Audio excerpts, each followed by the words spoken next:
បាទសួស្តីបងប្អូនអ្នកនេះបាទថ្ងៃនេះមកកាយបញ្ហាតរេនបាទកាយបញ្ហាតរេននេះឃើញខូចបាទខូចនេះខូច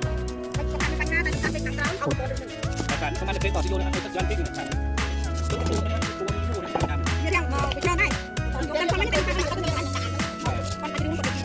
เพราะเขาตุกด่าให้ถ้าเยี่ยมด่าจีเทียนโดยเจงสลับเป็นกฎหมายตั้งแล้วเป็นงั้นงั้นต้องปรับคือชุบบัญชีบ้านให้ชุบสวยชุบบ้านให้คือยังขายดอกเบี้ยยังยิ่งให้นั่นคือมาชุบบัตรยังไงกันชุบบัตรนั่นไงชุบบัตรให้แล้วก็ยังนั่นก็เบอร์ให้ยังเบอร์ให้เอาสลับคุณจันทร์เนี่ยเราให้ถ้าสลับคุณจันทร์นะมันเจงก็ติดมาการเต้มันเจงการเต้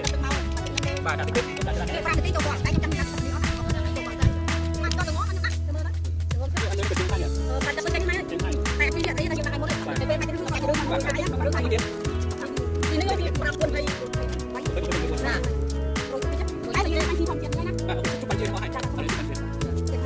านเนี่ยต้องรอชื่อมาครับเนี่ย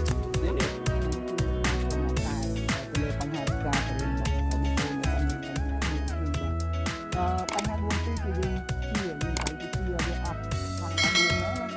ជាអស់អាស័យស្អីហ្នឹងមកហើយចាំយើងលាបឆ្នាំទៅដើម្បីឲ្យវាសាច់ហើយជាបងប្អូនជាគឺជាកុំឲ្យដល់ឆ្អឹងវាកាលណាដែលយើងជាដល់ឆ្អឹងគឺវាអត់មានទៅសាច់ទេអញ្ចឹងយើងជាកុំឲ្យដល់ឆ្អឹងបាទអញ្ចឹងគឺយើងយកឆ្នាំលាបដើម្បីឲ្យវាបាត់ទៅបាទគឺច្បាស់លើបាទ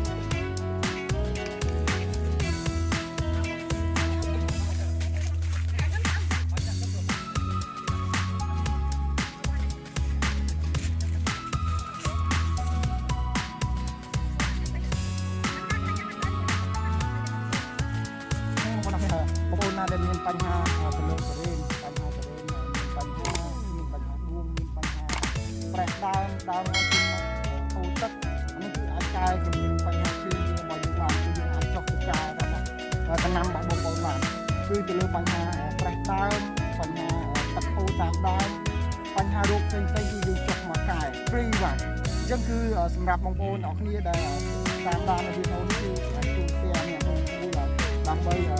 ដឹងទៅដល់បងប្អូនដែលគាត់ធ្វើតរេនហើយគាត់អត់គាត់ទេគឺចេះតែធ្វើតរេនបាទ